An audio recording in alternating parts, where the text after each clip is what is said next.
श्री कृष्ण कन्हैया लाल की जय। आनंद कंदम प्रभुदेवचंद्रम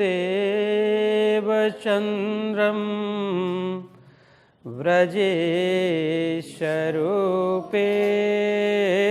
पुरापि जातं प्रविश्य प्राप्तं प्रियप्राणनाथं परेशपूर्णं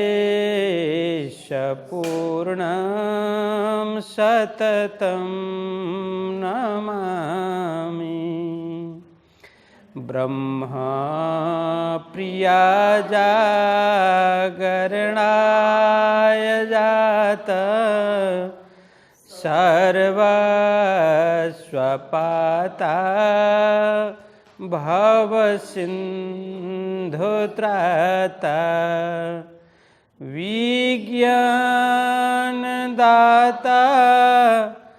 निजधर्मधाता दीनैकबन्धो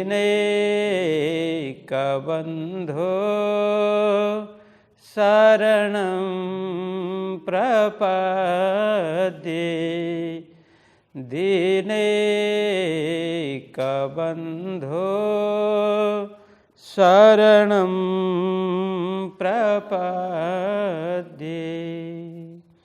श्री कृष्ण कन्हैया लाल की, श्री सद्गुरु महाराज की, श्री प्राणनाथ प्यारे की, श्री पाँच नवतनपुरी धाम की, जगतगुरु आचार्य श्री 108 कृष्णमणि जी महाराज की, समस्त सुंदर साथ की।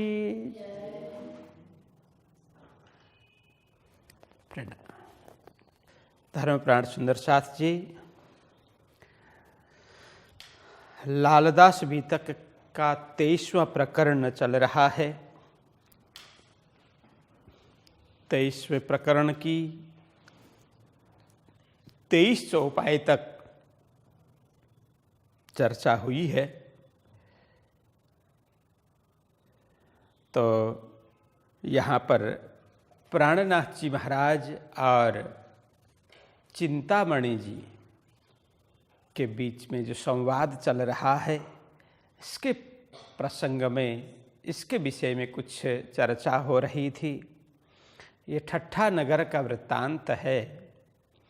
प्राणनाथ जी महाराज जब जागनी यात्रा करते हुए विक्रम संवत 1724 के आसपास जब ठट्ठा नगर पहुँचे, वहाँ पर अनेक आत्माओं की जागनी होती है। इसी कड़ी में एक बड़े विद्वान संत कबीर संप्रदाय के एक महंत चिंतामणि जी से प्राणनाथ जी महाराज की भेंट होती है। जब दोनों में चर्चा हुई, कबीर जी के विषय में, कमाल के विषय में, जब चिंतामणि जी ने प्रसंग कहना शुरू किया, उन्होंने यह बताया कि कबीर से भी अधिक महत्व उन्होंने कमाल को दिया। कमाल को श्रेष्ठ बताया। उनकी साधना ऊंची है, उनका महत्व अधिक है, उनकी ज्ञान की पहुंच और वैराग्य की भावना कबीर से भी अधिक है। ऐसा करके जब चिंतामणि जी ने प्राणनाथ जी महाराज के समक्ष ये बात प्रस्तुत की कि कबीर से भी उच्च है कमाल, तो वहाँ प्रसंग जब आया ना, कहो कौड़ी ते हीरा भया, हीरा ते भया लाल, आधा भक्त कबीर है, पूरा भक्त कमाल। ऐसा प्रसंग जब उद्धारण किया तो इसके विषय में भी प्राणनाथ जी महाराज ने खूब अच्छी तरह से उन्हें समझाया। देखिए, आपकी जो बात है बिल्कुल सही है, बात गलत नहीं है, लेकिन समझ गलत है। देखिए, बात वही है, मैंने कल भी कहा था कि आधा भक्त कबीर है, पूरा भक्त कमाल। अब इसका अर्थ इस तरह से चिंतामणि जी ने किया कि परमात्मा के, भगवान के आधा भक्त कबीर है, भगवान के पूर्ण भक्त कमाल है। पूर्ण भक्त कहने का मतलब पूर्ण ज्ञानी कमाल है, आधा ज्ञानी कबीर है। ऐसा करके जब चिंतामणि जी ने कहा, तब प्राणनाथ जी महाराज ने उनको समझाया कि बात तो वही की वही है, लेकिन इसका भाव इस तरह से है, क्या आधा भक्त कबीर है, कि कबीर माया के आधा भक्त है, परमात्मा के, भगवान के पूरे भक्त है कबीर। भगवान के तो पूरे के पूरे भक्त है, लेकिन माया के आधा भक्त है।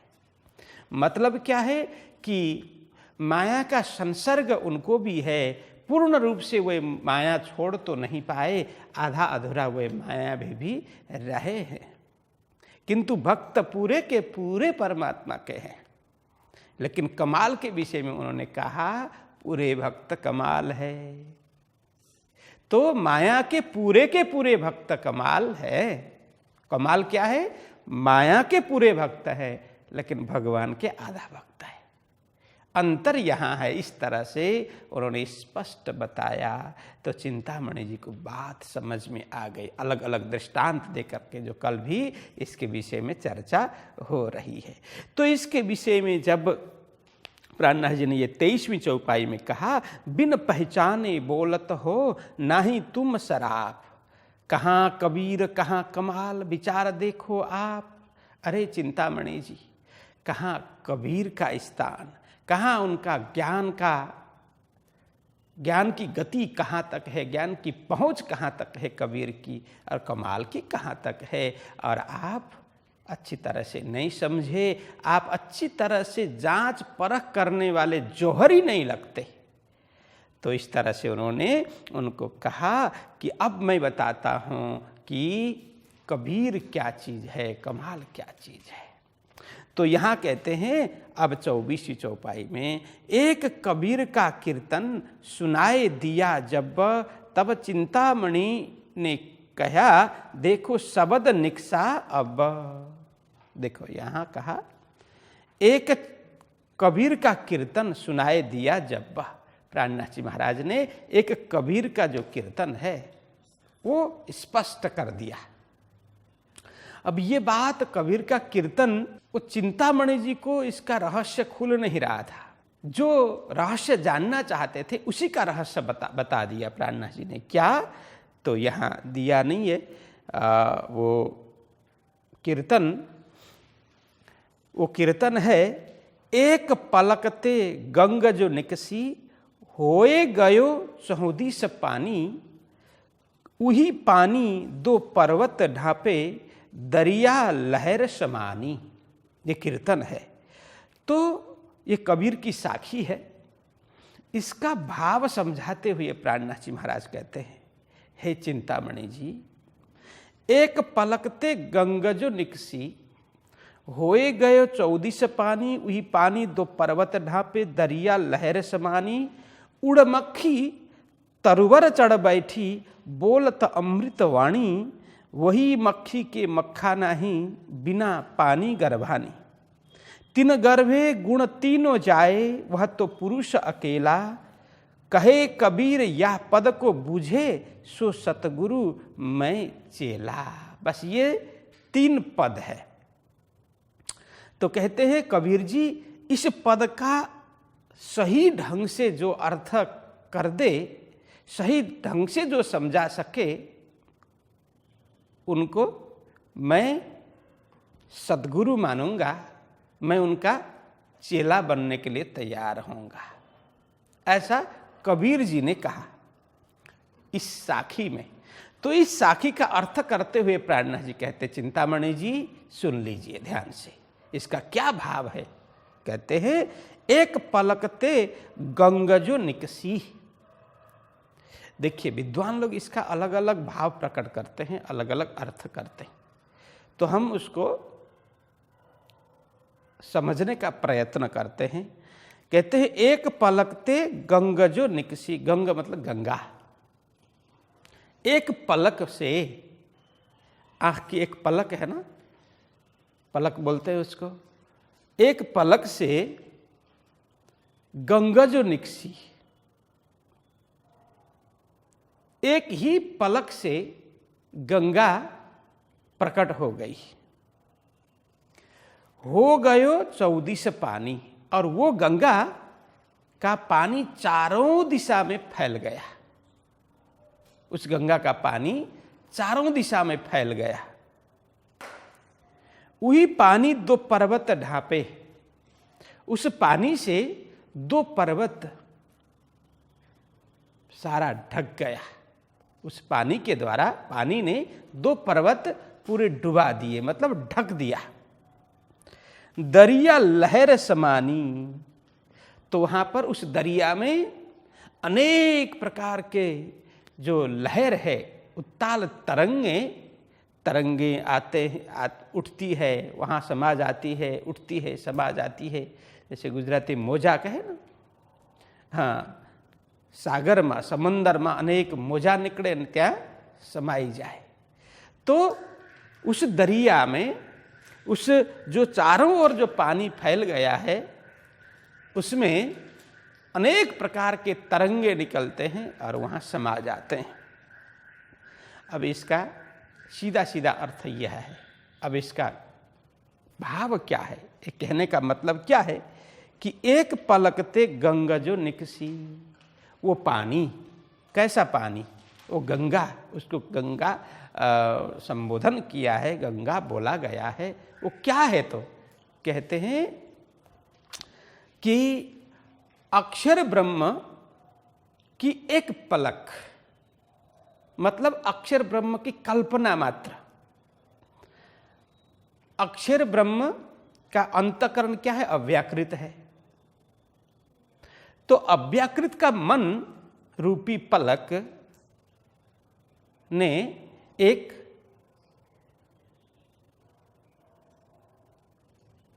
अंडाकार धारण किया। अंडा का आकार, जैसे इंडू है ना, एग। अव्याकृत के मन ने एक अंडा का रूप ले लिया। तो वो अंडा कहां पर तैरा, बोलते हैं अक्षर ब्रह्म के एक पलक से, उनकी इच्छा ही पलक है, उनकी इच्छा रूपी पलक से यह मोह रूपी समुद्र प्रकट हो गया, जिसको गंगा कहा। समझ रहे कि अक्षर ब्रह्म की इच्छा रूपी पलक से विशाल मोह रूपी सागर प्रकट हो गया। उस सागर में अव्याकृत के मन ने प्रवेश किया और उस मन ने हजारों वर्ष तक उस समुद्र में मन तैरता रहा, वो अंडा के रूप में। तो काल कर्म और स्वभाव के आधार पर जब वो अंडा फूटा तो उससे एक पुरुष प्रकट हो गया। उस अंडे से, जिसको स्वर्ण अंग भी कहा, अंडा कहा है, उससे एक पुरुष प्रकट हो गया। और उसने चारों तरफ देखा तो जल ही जल, पानी ही पानी दिखाई दिया और कुछ भी नहीं था। पानी के अलावा कुछ भी वहां नहीं था, पानी ही पानी था। उसने दायां देखा, बायां देखा, ऊपर देखा, नीचे देखा, सभी जगह देखा, कहीं नहीं, वो अकेला ही था और पानी ही पानी था। तो उसने अब कल्पना की, एकोहम बहुश्याम, मैं एक हो मैं एक हूं, बहुत में परिणत हो जाऊं, ऐसा उसने संकल्प किया। संकल्प करते ही उससे, देखिए अब यहां वो लास्ट में आएगा, उससे 3 पुरुष प्रकट हो गए। मैं एक हूं, अनेक हो जाऊं, ऐसा उसने संकल्प किया। इच्छा करते ही 3 पुरुष प्रकट हो गए। वही 3 पुरुष ब्रह्मा, विष्णु, महेश। तो यहां इतना ही समझना है, एक पलकते गंगजो निकसी, मतलब अक्षर ब्रह्म के एक पलक, मतलब अक्षर ब्रह्म की इच्छा मात्र से, ये इच्छा से सारा ब्रह्मांड अभी तक में पहले आया ना कि अक्षरातीत के दिल में मैं देखाऊं अपना ईश्वर का, अक्षरातीत के दिल में पूर्ण ब्रह्म परमात्मा के हृदय में यह भाव उत्पन्न हुआ कि मैं अपना प्रेम प्रकट करूं, प्रेम का परिचय प्रदान करूं, किनको? मेरी सखियों को। और जो रंगमहल के अंदर चलने वाली जो ब्रह्मानंद लीला है उसके विषय में अक्षर को भी अवगत करा दूं। ऐसा भाव जब पहले लई हक के दिल में तापीछे आए माहे नूर, नूर मतलब अक्षर। पहले तो परमात्मा ने अपने हृदय में धारण कर लिया और वही अक्षर ब्रह्म के अंदर उन्होंने प्रकट करवा दिया कि मैं रंगमहल के अंदर चलने वाली दिव्य लीला का अनुभव करूं, उसका आस्वादन करूं।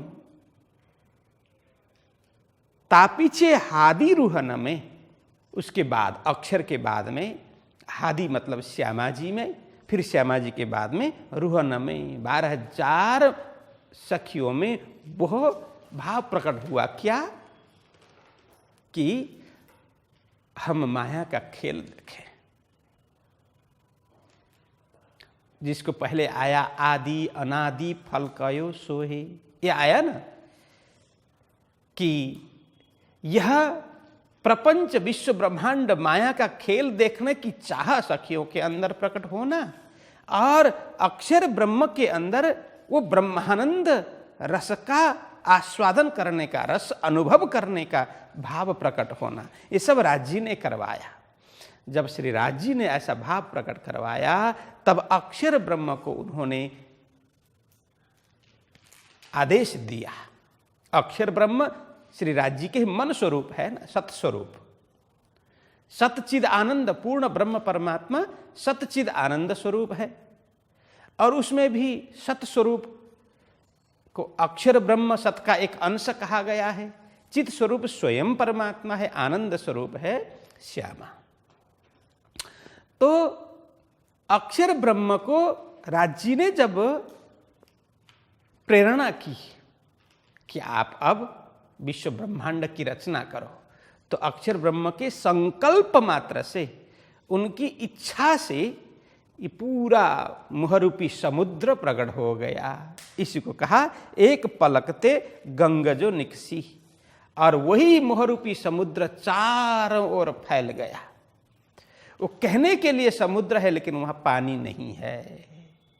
जैसे झांझुआ का जल देखने के लिए पानी है लेकिन हकीकत में नहीं है, इसी तरह से वो मुहरूपी समुद्र इस तरह से फैला। तो कहते वही पानी दो पर्वत ढापे, पानी का प्रभाव, पानी की मात्रा, परिमाण इतना अधिक हो गया, उसका प्रभाव इतना अधिक हो गया, तो उसके द्वारा दो पर्वत ढापे, मतलब दो पर्वत बताया, एक अक्षरधाम एक परमधाम। ये दो अक्षर और अक्षरातीत धाम रूपी पर्वत को बिल्कुल ढक दिया उसने। विशाल पर्वत है लेकिन आगे बिल्कुल पर्दा के रूप में वो मुह जल रहा, इसलिए आगे किसी को दर्शन ढांप देना मतलब कोई किसी को ज्ञान ही नहीं है, जानकारी ही नहीं है।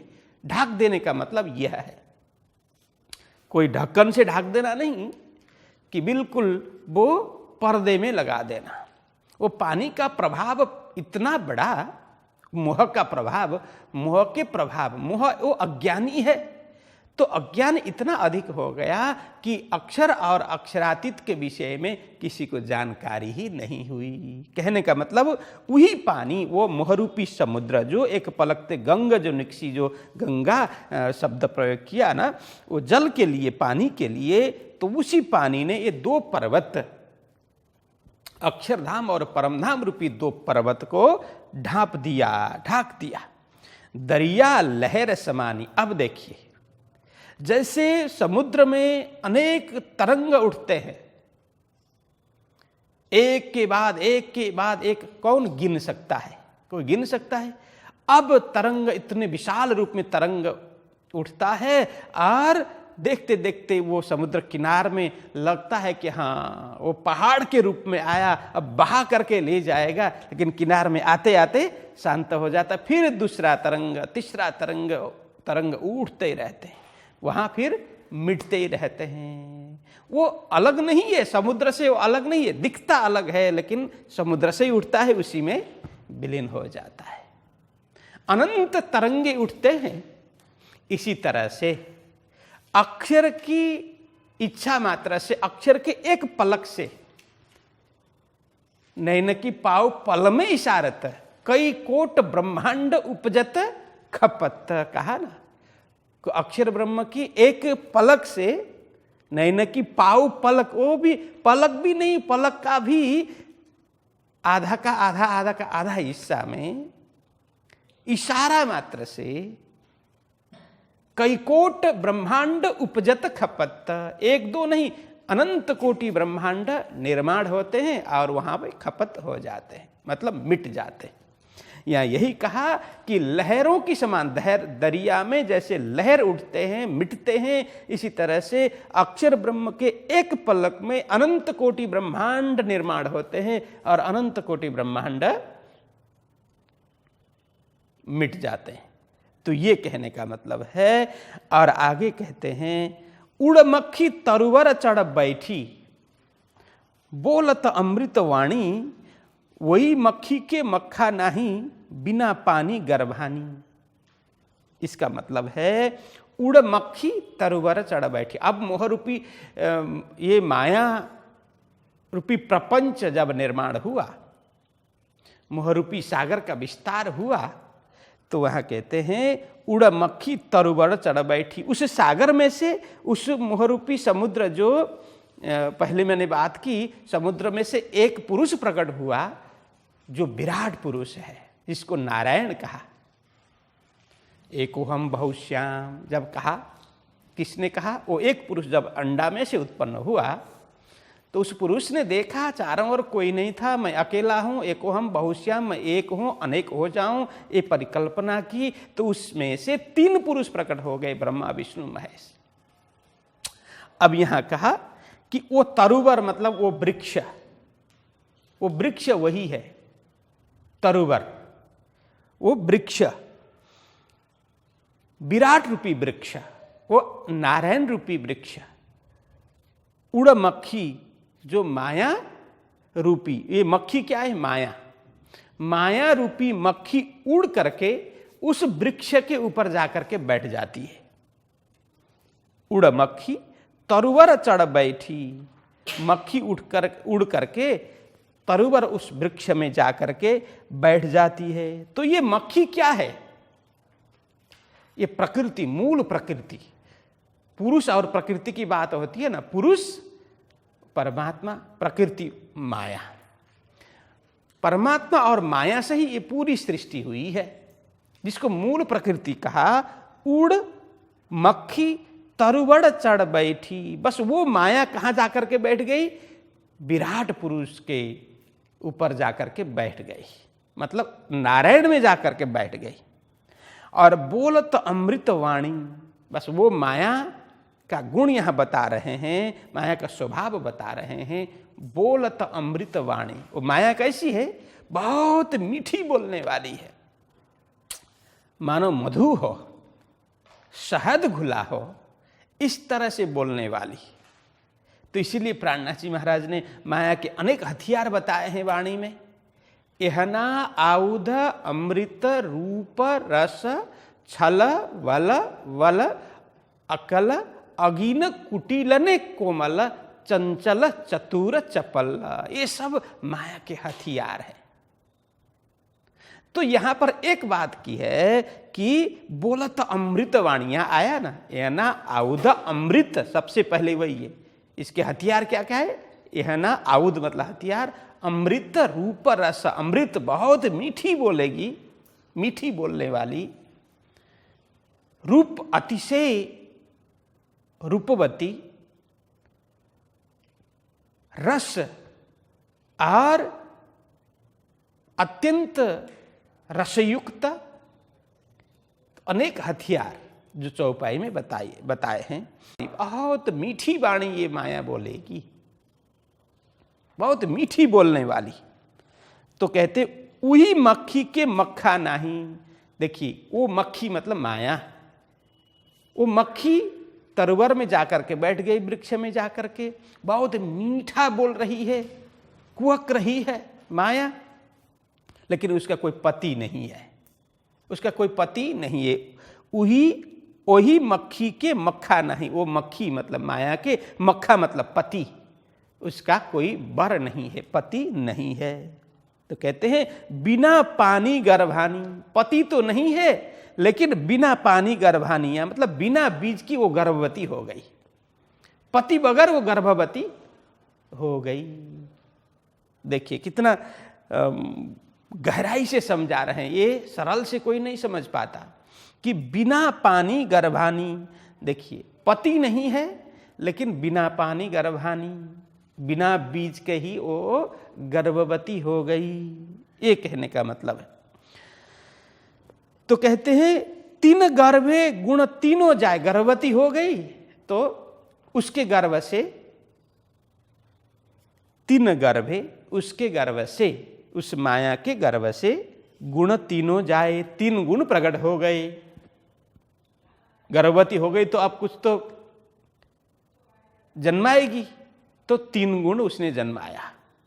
तो क्या क्या, सत्वगुण, रजोगुण, तमोगुण जन्माया। सत्वगुण से भगवान ब्रह्मा जी, नहीं, सत्वगुण से भगवान विष्णु जी, रजोगुण से भगवान ब्रह्मा जी और तमोगुण से भगवान शंकर। तो इस तरह से वो माया से ही ये प्रकट हो गए। वह तो पुरुष अकेला, लेकिन वह पुरुष, जो पुरुष की बात हो रही है, पूर्ण ब्रह्म परमात्मा, वो अकेले हैं। वह तो पुरुष अकेले हैं, क्योंकि एको ब्रह्म द्वितीयो नास्ति। जो ब्रह्म एक है, पूर्ण ब्रह्म परमात्मा एक है, एकमेवा द्वितीयम, एक है और अद्वितीय है। तो पूर्ण ब्रह्म परमात्मा के लिए कहा कि वह तो पुरुष अकेला, वो पुरुष, उत्तम पुरुष, वह तो अकेले ही है। तो यह कहते हैं कहे कबीर यह पद को बूझे। कबीर जी, कबीरदास जी कहते हैं इस पद के यथार्थ, इस पद का यथार्थ अर्थ, यथार्थ भाव जो समझा पाएगा वो सद्गुरु होगा, मैं उसका चेला बनूंगा। कि वो कहते सो सतगुरु मैं चेला, इस तरह से कहा। तो यहां प्राणनाथ जी महाराज कहते हैं ना माया के विषय में कि ब्रह्मा विष्णु रुद्र जन्मे हुई तीनों की नार। देखिए वो माया बिना मक्खा की, जो मक्खा की मक्खी है, वो गर्भवती हो गई, उससे तीन गुण प्रकट हो गए। इसकी यही बात है, ब्रह्मा विष्णु रुद्र जन्मे हुई तीनों की नार। ब्रह्मा विष्णु महेश जिन्होंने प्रकट किया, और पत्नी के रूप, पत्नी भी वही बनी। निर्लेप कहूं न लेप ही, लेकिन सबको अपने फंदे में रखने वाली वो खुद निर्लेप रहती है, वो बंधन में नहीं पड़ती। नारी है पर नाही आकार, उसको नारी संज्ञा दी गई है, लेकिन वो आकार नहीं है, उसके आकार प्रकार नहीं है, लेकिन हाँ गुण स्वभाव उसके बतलाए गए हैं, आउद बताए गए हैं, उसका स्वभाव बताया गया है, लेकिन देखने में सीधा सीधा नारी के रूप में, आकार के रूप में नहीं है। तो वही प्राणनाथ जी महाराज किरंतन में बताते हैं कि पहले पेड़ देखो माया को, जाको न पाइए पार। माया के विषय में जान लो, उसकी उत्पत्ति स्थान, पेड़ देखो मतलब उसका मूल देख लो क्या है। जाको न पाइए पार, माया का कोई पार पाना संभव नहीं है। जगत जनेता जोगनी, जिसको कहते जगत जनेता, जगत को प्रकट करने वाली, जगत को जनेता मतलब जन्म देने वाली, लेकिन वो जोगनी है, योगिनी है। पहले ही कहा ना, उसका कोई पति है नहीं, ब्रह्मचारिणी है, योगिनी है, सो कहावत बालक कुमार, वो कहलाती है क्या? ब्रह्मचारिणी, कुंवारी कन्या कहलाती है। माया हमेशा कुंवारी कन्या कहलाती है, लेकिन 3 पुरुष को प्रकट किया है उसने। तो मात पिता बिन जन्मी आपे बंझा पिंड, वो माया माता पिता के बगैर ही जन्मी है। माया की उत्पत्ति किसी के संसर्ग से, किसी माता पिता के मिलन से नहीं हुआ। वो कहते माता पिता के बगैर ही उसका जन्म हुआ है। आपे बंझा पिंड, और स्वयं भी बाज कहलाती है, स्वयं भी बाज कहलाती है, लेकिन 3 पुरुष उसने प्रकट कर दी। पुरुष अंग छुयो नहीं और जाए सब ब्रह्मांड, पुरुष का अंग तो उसने स्पर्श भी नहीं किया है, संसर्ग नहीं किया है, लेकिन और जाए सब ब्रह्मांड, सब ब्रह्मांडों को उत्पत्ति करती है। ये देखिए माया का प्रभाव के विषय में कितना बढ़िया प्राणनाथ जी महाराज ने समझाया है कि माया का ऐसा प्रभाव।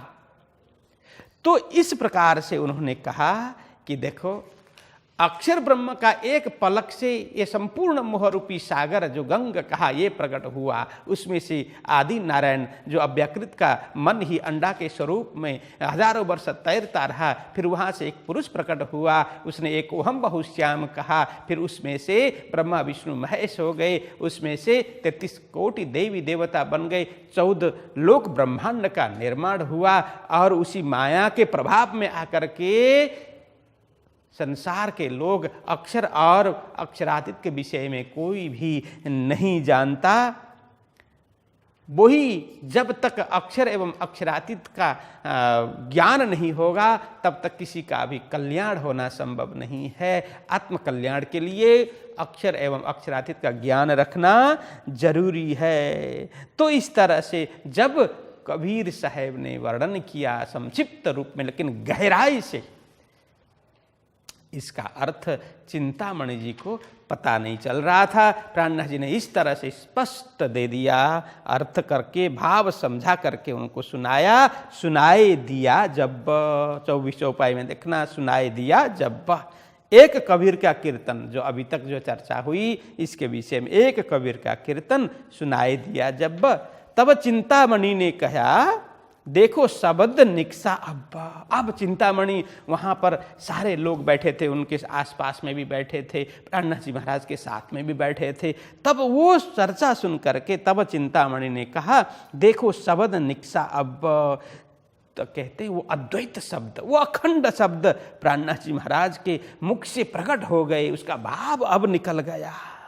देखो शब्द आगे चला सो शख्स मिल्या आए, अब देखो शब्द इनके ये शब्द पार पहुंचाए। तब उनको लगा कि देखो, अभी तक तो अर्थ साधारण रूप से लोग करते थे, इसका बाह्य अर्थ करते थे, इन्होंने स्पष्ट करके समझाया। देखो शब्द आगे चला, ये कहते हैं, देखिए प्राणनाथ जी महाराज ने जो कहा ये तो आगे चला, मतलब बहुत ऊपर की बात। हद पार बेहद है, बेहद पार अक्षर, अक्षर पार वतन है, जागियो इन घर। इन्होंने तो हद से ऊपर बेहद की, बेहद से ऊपर अक्षर एवं अक्षरातीत तक की बात कर दी इस साखी के माध्यम से। तो कहते हैं देखो शब्द आगे चला, उन्होंने तो हद बेहद को भान करके उससे आगे पहुंच, इनका ज्ञान पहुंचा है। सो शख्स मिल्या आए, वो शख्स अब मिलने यहां पर मुझे मिल गए। कौन शख्स? कहते हैं जब यह साखी चिंतामणि जी जब काशी में पढ़ा करते थे, वहां पर उनके गुरुजी ने कहा था, देखो इन साखी का सही सही अर्थ जो करेगा, सही ढंग से अर्थ करके तुम्हें संतुष्ट कराएगा, इसका भाव खोल करके बताएगा, बस वही तुम्हारे सद्गुरु होंगे। उनका तुम शिष्यत्व ग्रहण कर लेना, उनको सतगुरु मान लेना। ऐसा उनके गुरुजी ने कहा था। चिंतामणि जी जब काशी में पढ़ते थे, अध्ययन करते थे, तब कहा था। तो वही प्रतीक्षा में थे चिंतामणि जी, इसलिए वहाँ कहते हैं सो शख्स मिल्या आए। जो मेरे गुरुजी ने मुझे संकेत किया था, तो मैंने पूछा था कि मैं किनको सद्गुरु मानूं, किनके चरण में ग्रहण कर लूं ताकि मेरा आत्मा का उद्धार हो। तब मेरे गुरुजी ने कहा था, इन साखी एक पलक ते गंग जो निकसी होए गए 14 से पानी। तो वही पानी 2 पर्वत ढापे, दरिया लहर समानी, उड़मक्खी तरवर चर बैठी, बोलत अमृत वाणी। वही मक्खी के वक्खा नहीं बिना पानी गर्भानी, तिन गर्भे गुण तीनों जाए वह तो पुरुष अकेला। कहे कबीर यह पद को बूझे सो सतगुरु मैं चेला। इन साखी का अर्थ सत्य अर्थ, सही अर्थ, वास्तविक अर्थ करके जो सुनाएगा तुम्हें समझाएगा, हे चिंतामणि आप उनको ही सदगुरु मान लेना, उनका चरण शरण ग्रहण कर लेना, तुम्हारा उद्धार होगा करके मेरे गुरुजी ने जब काशी में कहा था, मैं प्रतीक्षा कर रहा था ये सदगुरु कब मिलेंगे, ऐसे महापुरुष कब मिलेंगे। तो मेरे घर में आ गए, मुझे दर्शन देने, इसका भाव स्पष्ट करने, मेरे उद्धार करने के लिए। सो शख्स मिलिया आए, वो भविष्यवाणी पूर्ण हो गई, सिद्ध हो गई मेरे गुरुजी की। मेरे घर में मेरे सदगुरु पधारे, ऐसा भाव चिंतामणि के अंदर प्रकट हो गया। अब देखो शब्द इनके, ये शब्द पार पहुंचाए। अब अपने स्वयं को बोलते हैं चिंतामणि जी, अब देखो शब्द इनके, अब इन सदगुरु के द्वारा जो बताए गए मार्ग, उनका ज्ञान उनको ग्रहण कर लो। इनका जो ब्रह्म ज्ञान की धारा जो बह रही है, बस उसमें डूब जाओ, अपने जीवन को धन्य बना लो। मुझे मेरे सदगुरु मिल गए। अब इनके एक एक वचन को, एक एक शब्द शब्द को, इनके भाव को ग्रहण कर लो, ऐसा करके स्वयं को समझाते हैं। ये शब्द पार पहुंचाए, एक कोई साधारण बोलने वाले नहीं है, साधारण वाणी इनकी नहीं है। इनके मुखारविंद से जो भी वाणी प्रकट होती है वो ब्रह्म वाणी है। ये ब्रह्म ज्ञान हमें दे रहे हैं, ब्रह्म ज्ञान प्रकट कर रहे हैं। उस ब्रह्म ज्ञान की ज्योति में, ब्रह्म ज्ञान के आलोक में अपने जीवन को आलोकित कर लो, अपने हृदय को आलोकित कर लो। स्वयं को अंदर अंदर बोल रहे हैं चिंतामणि जी, अब इनका कदम छोड़ना नहीं है, इनका चरण छोड़ना नहीं है। ये शब्द पार पहुंचाए, क्यों? क्योंकि इनका ज्ञान है, इनकी वाणी है, इनके वचन है, वो पार पहुंचाए हमें। हद पार बेहद, बेहद पार अक्षर, अक्षर पार वतन। जागिए इन घर, वहां जागने के लिए प्रेरित करने वाली समर्थशाली वो वाणी है इनकी। इसलिए यह वाणी को ग्रहण कर लो, ऐसा करके कहते हैं। मैं तुमसे कहता था जो शब्द आगे चलत, अपने सेवकों से कही वह शख्स पहुंचा इत। अब सब बाहर लोगों को बोलते हैं, देखो मैं बता रहा था ना कि किसी दिन मुझे दर्शन देंगे कोई महापुरुष और मेरे गुरुजी की भविष्यवाणी सिद्ध होगी। इन साखी का अर्थ स्पष्ट रूप से बताएंगे, कोई तो आएंगे करके मैं बताता था ना, कभी प्रवचन में, कथा में मैं बोलता ही रहता था ना, तो करके चिंतामणि जी अपने शिष्यों को बोलते हैं कि मैं तुमसे कहता था जो शब्द आगे चलत। तो देखो मैं बोलता था कि जिनकी वाणी ऐसी होगी कि जो शब्द आगे चलत, जिनका ज्ञान ऐसा हो, जिनका ज्ञान ये माया का ज्ञान नहीं हो, ये माया जो क्षीर नीर का निर्णय जो कर सकता हो, जो माया और ब्रह्म का निर्णय करके ब्रह्म के विषय में समझा सकता हो, वो आगे की पार की वाणी जो बोलता हो, पार का ज्ञान जो देता हो, अपने सेवकों से कही वो शख्स पहुँचा इत। अपने सेवक से कहा देखो अब वही ऐसे महापुरुष यहाँ पर आए हैं, ऐसे महापुरुष ज्ञान दे रहे हैं हमें, एक एक जो हमें अनसुलझी जो पहली है वो सब हमें समझा रहे हैं। हम तो उलझ रहे थे इन साखियों में, इसका अर्थ हम नहीं समझ रहे थे। उन्होंने एक एक शब्द का अर्थ और उसका भाव, उसका लक्ष्य सब कुछ हमें समझा दिया। मेरे गुरुजी की भविष्यवाणी यहाँ सच हो गई। वो शख्स पहुँचा इत, यहाँ पर वो शख्स, वो व्यक्ति, वो महापुरुष पहुँच गए हैं, ऐसा वो कहते हैं। एती मुलाकात करके उठे श्री जी साहिब, आए अपने आसन, करी साथ से चर्चा तब। बस इतनी मुलाकात करके, अभी इतना ही इतनी चर्चा हो गई, इतनी भेंट हो गई, इतना प्रसंग बना, इतनी मुलाकात करके उठे श्री जी साहिब। इस प्रकार की चर्चा जब हो गई तो प्राणनाथ जी महाराज वहाँ से उठ खड़े हो गए और आए अपने आसन करी। आसन मतलब अपने आसन में, मतलब जहाँ पर उनका डेरा था, जहाँ पर वो निवास करते थे, उनके लिए जहाँ पर निवास स्थान बनाया गया था, वहाँ पर लौट आते हैं। करी साथ से चर्चा तब चिंतामणि जी से जो कुछ हुआ, जो चर्चा हुई, जो प्रसंग बना, उसके विषय में प्राणनाथ जी महाराज जहाँ ठहरे हुए थे, जहाँ रुके हुए थे, वहाँ भी सुंदर साथ से चर्चा करते हैं। कल्लू मिश्र के घरों कथा में गए एक दिन, असनाई वहाँ कच्ची उत चर्चा सुनी सैयन। वहाँ पर एक कल्लू मिश्र, एक ब्राह्मण जिनका नाम कल्लू था, कल्लू मिश्र उनका सरनेम था, तो मिश्र ब्राह्मण वो बड़े विद्वान थे। वहाँ खूब कथा चर्चा में उनका नाम था। तो ऐसे विद्वान के घर में कथा चल रही है, ऐसा वहाँ पर पता चला। तो कथा में गए एक दिन, प्राणनाथ जी महाराज भी वहाँ पर पहुँच जाते हैं, उस कथा स्थल में कल्लू मिश्र के घर में पहुँच जाते हैं। असनाई वहाँ कच्ची उत चर्चा सुनी सैयन। तो असनाई मतलब वो नाता संबंध, असनाई का मतलब संबंध, नाता होता है। वह कच्ची मतलब अपरिपक्व, कच्चा, मतलब कल्लू मिश्र को इतना वो परमधाम का संबंध नहीं था, कच्चा संबंध था। वो ज्ञानी तो थे, ज्ञानी होना अलग बात है, लेकिन संबंध होना अलग बात है। इसलिए भागवत की कथा तो खूब अच्छी तरह से करते थे, लेकिन भागवत में जो रहस्य है, जो परमधाम की बात है, ब्रह्म सृष्टि की बात है, पूर्ण ब्रह्म की बात है, वो स्पष्ट रूप से समझ नहीं पाते थे। तो प्राणनाथ जी महाराज भी वहाँ गए, उनको लगा कि इनके अंदर इतना अंकुर नहीं है, संबंध पक्का नहीं है, परमधाम की वासना नहीं है। उत चर्चा सुनी सैयना, सुंदर साथ भी वहाँ पर लोग गए थे प्राणनाथ जी महाराज के साथ साथ। तो उन्होंने भी कल्लू मिश्र के द्वारा कुछ कथा चर्चा सुनी, लेकिन सबको लगा कि कल्लू मिश्र में ब्रह्म मुनि की वासना नहीं है, अंदर उनकी रूह है, परमधाम की नहीं है, ये ब्रह्म सृष्टि तो नहीं है, ऐसा सबको लगा।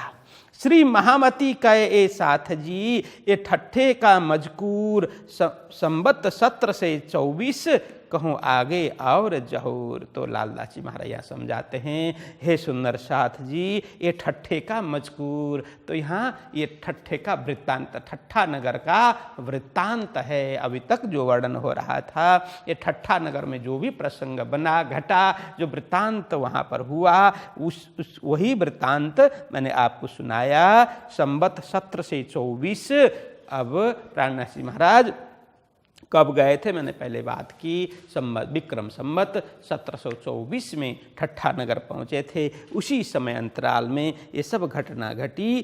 कहूँ आगे और जहूरा। अब लालदास जी महाराज कहते हैं, मैं और प्रकाशित करूं और इसका उल्लेख करके, और जो आगे का जो प्रसंग बनता है ठट्ठा नगर में, उसका मैं ही स्पष्ट वर्णन करूं, प्रकाश करूं। अब जो प्रसंग होने वाला है, जो वृत्तांत और भी होने वाला है, उसके विषय में आप सभी को मैं स्पष्ट बताऊंगा। कहने का मतलब जहूर मतलब प्रकाश, सबके हृदय को प्रकाश हो, मतलब उस प्रसंग को मैं प्रकाशित करूं, ये कहने का मतलब है। तो आगे का प्रसंग हम कल सुनेंगे। तो आज के लिए इतना ही। प्रकरण 23 पूर्ण हुआ। बोलो कृष्ण कन्हैया लाल की। श्री महामती के साथ जी,